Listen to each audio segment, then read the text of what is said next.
Hello, parents. My name is Mr. Liniger. I teach IB Economics and On Level Economics at CHS. This is my first year here, 17th year teaching. I also am fortunate enough to be the sponsor, adult teacher sponsor for Youth and Government at CHS this year.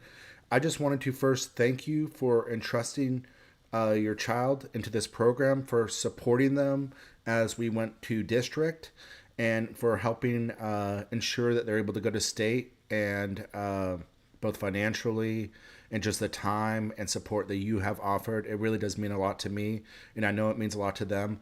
So thank you so much for all of that. Today, I would just like to go over some of the information for the Youth and Government State Conference information in Austin, which we'll be having in a couple weeks. I want to go over the policies of the YMCA and the policies of CHS and CISD, just so that we're all on the same page and that your your student can have a great time on the trip. All right, so we're going to first just go over care facilities.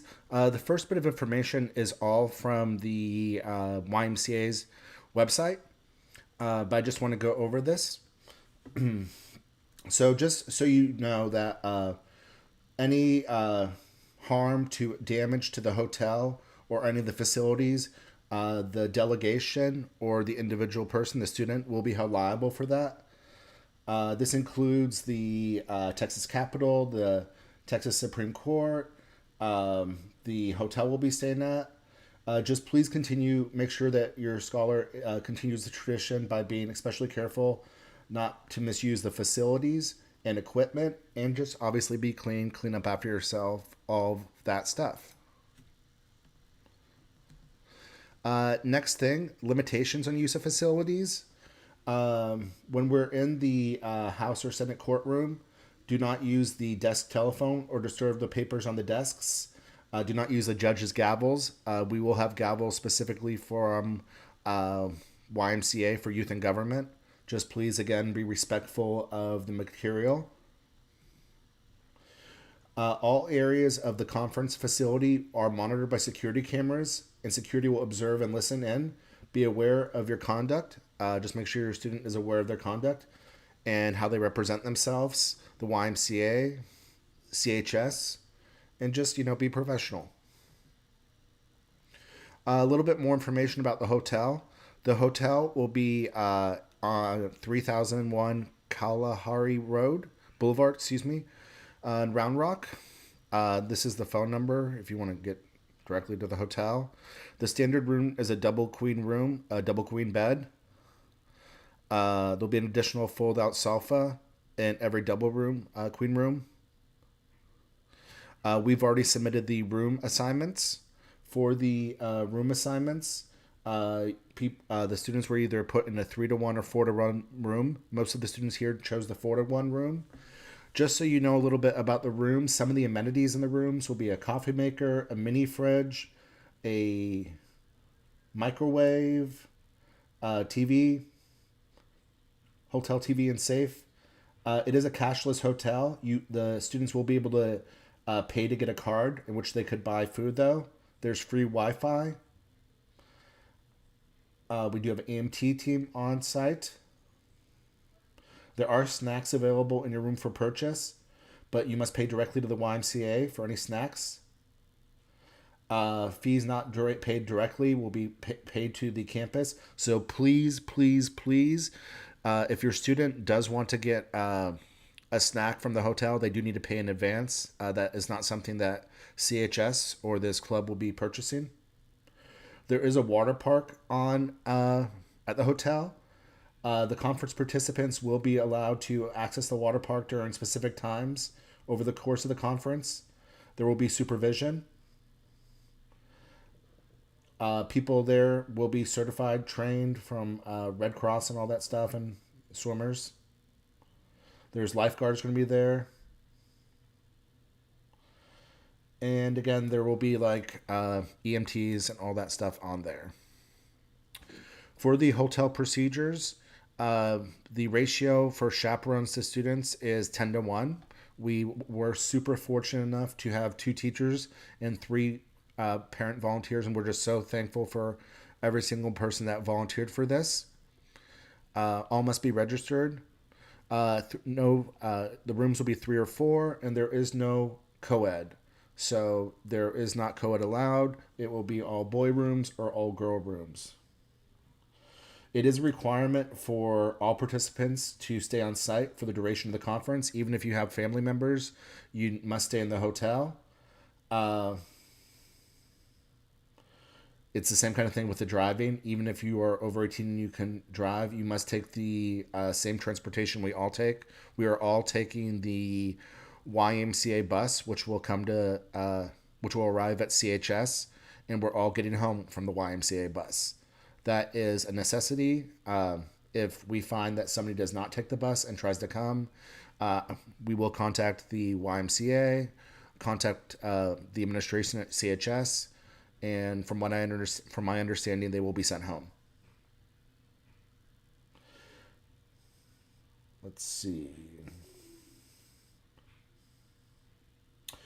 We will be given room keys for check-ins, um, and you'll get that and a wristband once you get there. Sometimes it takes a little bit of time, but you will be getting that. You are not allowed to change or swap rooms.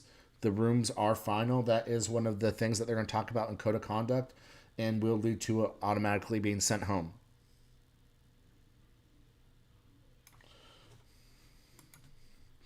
For safety and health, please do not walk alone at any time. Stay in groups of 3 or more.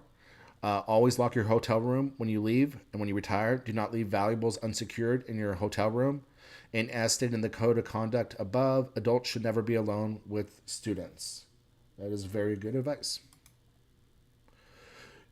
The conference name badges are super important. It's something you will get when you arrive to the state convention.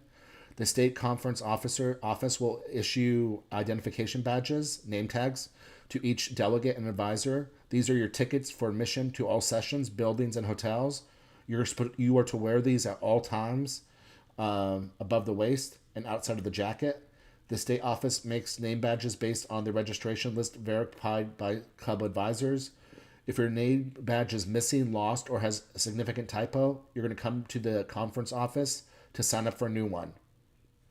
Minor misspellings are not enough reason for a new badge. All right, so we're going to talk about dress code. The dress code is one of the bigger things, and it is one of the things that the YMCA takes very seriously. So I'm just going to go over this, hopefully as clearly and concisely as possible. So some outfits that are never appropriate outside of a hotel room: any clothing with inappropriate language or imagery, any see-through or extremely tight-fitting clothes, bare clothes that show your bare midriff or tank tops, tube tops or tube dresses, leggings or sweatpants, pajamas, slippers, or any other sleeping attire, and flip-flops. Things to keep in mind for clothing: the hems of dresses, skirts must be no more than 3 inches above the knees for all functions, both business and casual. All participants must wear undergarments. Visible undergarments are not permitted. Hats are only permitted in outdoor settings. Casual dress and proper footwear is appropriate for most evening activities. T-shirts, tennis shoes, and denim are not appropriate during the session, but are acceptable during evening activities. Proper footwear is required both outside of assigned hotel rooms, and you must have appropriate bathing suits. So a little bit more about the attire schedule. This is going to be the next couple of slides. On Monday, on day 1, which will be Thursday, we will check in. This will be casual, but you cannot wear jeans. You're to wear your delegation t-shirt paired with khaki casual pants or dress pants. The state office suggests that students and adults come dressed in the attire in case of late arrival. We cannot guarantee that rooms will be ready for you to change, and it's your responsibility to be attire by the beginning of orientation. So what that means is by the time we check in, they might not have the rooms ready. So what I highly suggest and what I'm asking you all to do is when we come on February 28th. And the bus takes us on Thursday. Already be in this outfit, be in your khakis or casual pants, dress pants, with the youth and government shirt. That's what we will all be wearing on February 28th, just in case it's not ready for us the hotel rooms are not ready for us. On day 2, it's professional business attire for competition. This is mandatory. Any student competing at the Capitol must have a professional jacket or blazer or professional cardigan. Ties are optional for all delegates. Casual clothing will be for evening activities. Full coverage bathing suits with conference shirt for swim activities. For day 3, professional business attire for competition, banquet, and closing ceremony. This is again mandatory. Any student competing at the Capitol must have a professional jacket, blazer, or a cardigan. Ties are optional, yet again. Casual clothing for evening programs, activities. Full coverage bathing suit for swimming. We will depart on Sunday, March 2nd, I believe, by 10 a.m. And you could wear casual clothing there. These images right here just show what are the definitions of casual attire. I'm just going to keep these up a little bit. I'm not going to read all of these, but this talks about what are the definitions of business and casual and semi-professional, all that stuff, just so we have a thing, what is acceptable and what is not acceptable. The first one is male and female business casual attire. Next, we have female business professional attire. What is acceptable and what's not.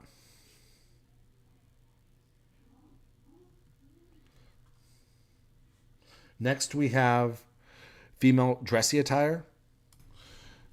Here's, again, female dressy attire, both yes and no. I'll give you a second to look at it. Next up is male business professional and dressy attire. What is acceptable? What is not acceptable? Right here. Next, we have female and male business casual attire. This is what you can wear during the casual things. What is acceptable and what is not. Next, we have what is acceptable for swim attire. So here we go. All right, we're going to talk next about suggestions what to bring. I'm going to also show you a QR code for the link from the YMCA website where you could read all this information. But some of the things that the YMCA suggests to bring are day clothing, head to toe, sleep clothing, head to toe, full coverage swimsuit, a jacket, coat, and or umbrella. Just check the weather. Dirty clothing bag. So like, a trash bag for your dirty clothes. Extra hangers for your clothes, comfortable dress shoes and socks, Band-Aids for blisters, shampoo, conditioner, hair products, hairbrushes, soap, body wash, razor and shaving cream, deodorant, toothbrush, toothpaste, makeup, jewelry, glasses, contact eye solution, other hygienic products, earplugs, night mask, your mobile phone and your charger, a pillow and a blanket for the bus and room if you like your specific ones, sleeping bag or air mattress if you don't want to share a bed, extra towels. The hotel room will have one large towel and one hand towel and one waistcloth per person. If you need more than that, then bring extra towels. The water park will provide towels with proof of wristband. If towels are not returned, there will be an additional fine, so please make sure to return them. Also, please, this is a big thing, bring money for additional food and expenses. The YMCA for the state conference will cover some food, but it will not cover all of the meals. On average, meals will cost between $15 to $25 per meal. Friday and Saturday lunch and Thursday and Saturday dinner are the only meals provided. All other meals are on your own, so you do want to bring money on your own for the meals. Room service is not available to any conference attendee. Other things you might want to bring are backpacks, pens, and extra paper, your favorite snack, an extra copy of your legislative bill or state affairs proposal, or a Pulite brief, and a good attitude. So again, here are what the meals that are provided for. The meals will be provided for Thursday for dinner. So as far as breakfast and lunch, we are on our own. So you would want to have money for that. For Friday, they provide for lunch. So we are on our own for breakfast and dinner. And for Saturday, they provide for lunch and dinner. We are on our own for breakfast. Sunday, none of the meals are provided. So we are on our own for breakfast, lunch, and dinner.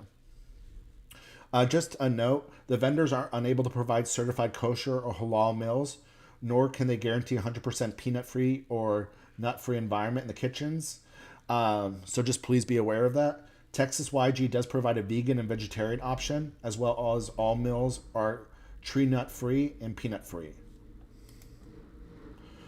All right, the next thing is visitors. Visiting parents and families, maybe that are located near Austin, are welcome to attend competition and session activities. No adults are allowed at non-competition conference activities. All visitors are restricted from the hotel after 5 p.m. There are a lot of students on the premise, and this helps us ensure the safety of everybody there. There's going to be over 1,400 attendees. It's hard to keep track of all the ins and outs. Because of this reason, if a student chooses to be checked out, they will be unable to be checked back in. We're going to avoid all of this. We're not going to be checked out. We are asking that no student is just like you have a parent come and you check out early unless there's like an emergency, in which case you would talk to me and probably one of the administrators on campus. As far as refunds, requests will be evaluated by YMCA staff. It will not be applied to future programming. For the most part, refunds are non-refundable. If you have an issue, just email me or let me know. For code of conduct, adults will oversee student behavior. There are going to be duties that all the both YMCA staff and teachers across the state of Texas will be doing duties and overseeing the code of conduct to make sure students are following the code of conduct and behavioral expectations. On Friday and Saturday nights, students stay will be restricted to official conference event, location to curfew. Adults will be stationed on each level to address any issues that arise.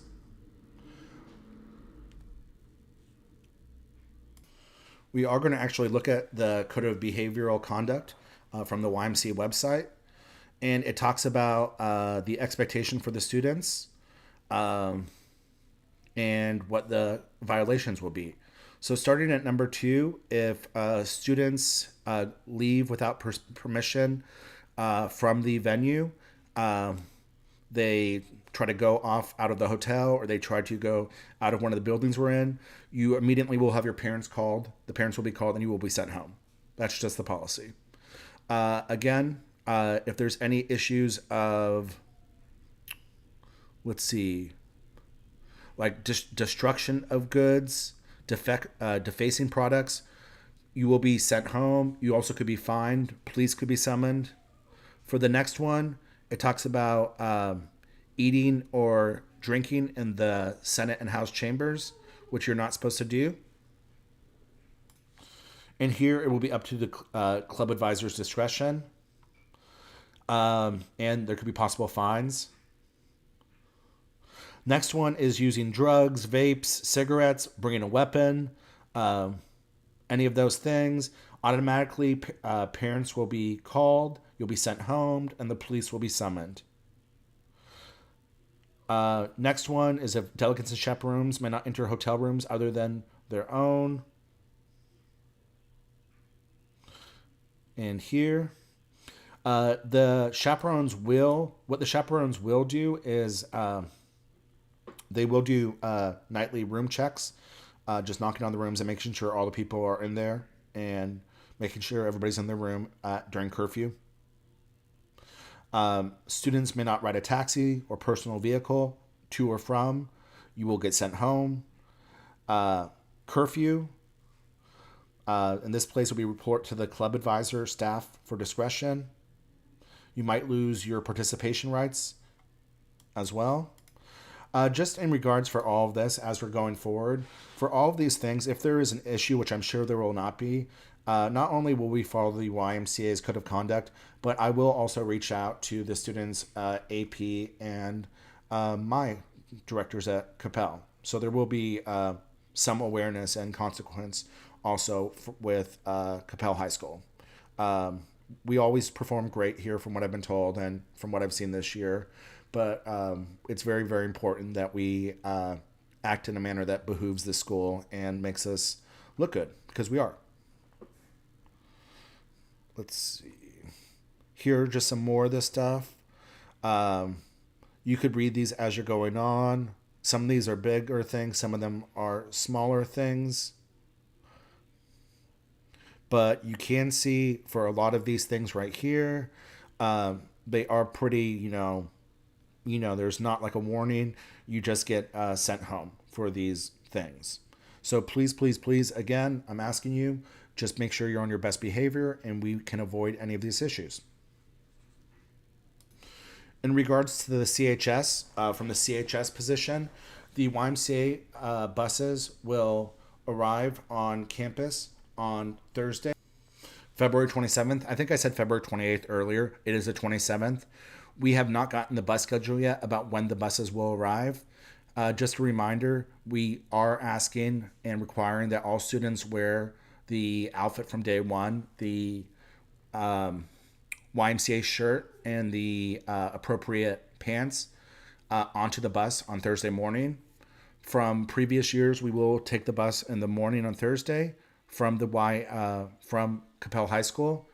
It is required that all students take this bus and take the bus home. There are not alternative forms of transportation.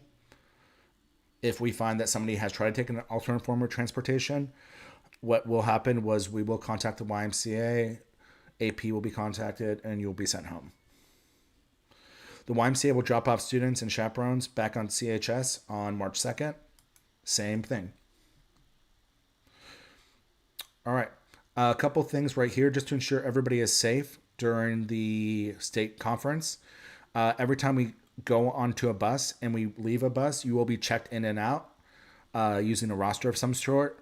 There will be a nightly room check after curfew to make sure all the correct people are in the room. Nobody is sneaking out. We've already talked about the consequences for doing that. We will follow both the YMCA and the CISD code of conduct. And along with contacting the YMCA for any issues, we will also contact administrators at CHS, like I have mentioned. Last couple of reminders, and thank you so much for listening to this video and watching it if you have. Students will need money for breakfast, and the meal is not included in the conference. I've already mentioned that. The hotel does not take cash, but you can purchase a card. If you would like to directly read go to the YMCA website to look at all the rules and regulations, here is the QR code. And lastly, for this, I am going to have a parent Zoom meeting just to answer any questions you have. For the parent Zoom meeting, here's a QR code for it. I will also send out a Parent Square meeting, Parent Square message with the information. But the Zoom meeting is as follows. As of now, the parent Zoom meeting will be on Zoom, obviously. It will be Friday, February 14th, which is a day off for students, although teachers are still working that day, but I'll be off by 5 p.m. I'll open the Zoom. I'll go over a little bit of just expectations. I should have more information by then. And I'll be able to answer any questions you have. You could also, of course, please contact me through Parent Square through email with any other questions you have before that time. But I would love to see you. I would love to hear from you. We are at the end of the presentation. I just wanted to, again, thank you for entrusting your student with me, with the Youth in Government, for help supporting them throughout this year. And I just really, really hope they have a wonderful, safe time there. And I'm really, really excited to see how they do. I hope you all have a wonderful day. Thank you so much.